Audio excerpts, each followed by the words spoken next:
Räägime tänagi näopuhastust, me pole seda teemat puudutanudki eriti, et väga palju on küsitud minult näiteks, et kas ühest näopuhastustootest piisab või kuidas seda kasutada või mis sellega peale hakata. Sina peaks küll teadma.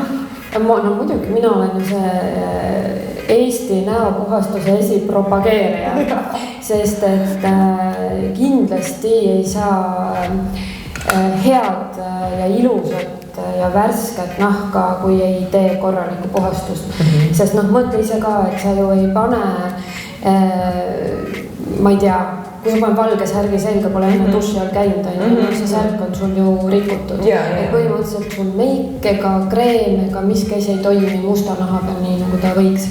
Aga tagasi tulles, siis kuidas puhastada ja millega? Seal on nagu baasreeglid on need, mida on umbes, ma arvan, 1 sajand räägitud, et kui on kuiv nahk ja niiskusvaene nahk, siis tuleb piima või õli kasutada. Ja kui on seganahk või rasune nahk, siis kas vahtu või keeli.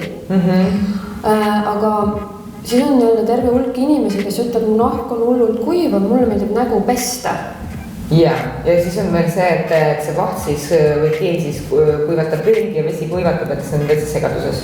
Ja satuvad segadusse, jah. Aga samas on niimoodi, et ega piima ja õli saab ka pesta. Nii et minu selline nagu näpunäide või reegel on see, et vali see toode vastavalt naha tüübi järgi, et tõesti, et kui sul nägu niimoodi kestendab ja on hästi kuiv, et siis leia endale piim või õli, aga sulle meeldib samas ka pesta, siis pese see veega maha.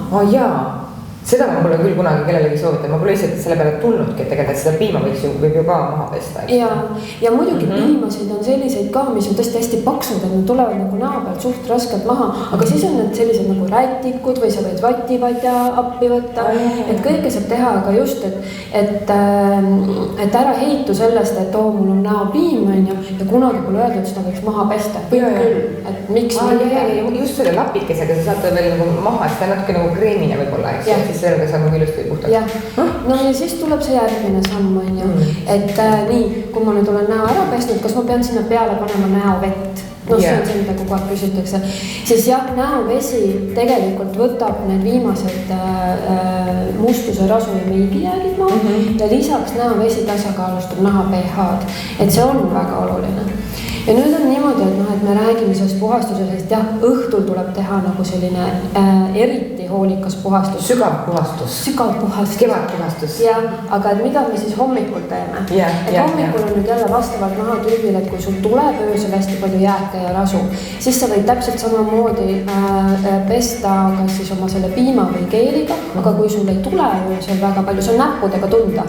Kas sul on mis kihtsul siin perioodin aasta jooksul on nagu palju rohkem seda. Ja siis lihtsalt piisab sellest näoveest. Siis piisab näoveest, et nii ongi. Aga jah, see 2 sammu võiks teha, et on ka 3-astmeline puhastus, et topeltpuhastus, aga sellest me räägime mingi teine.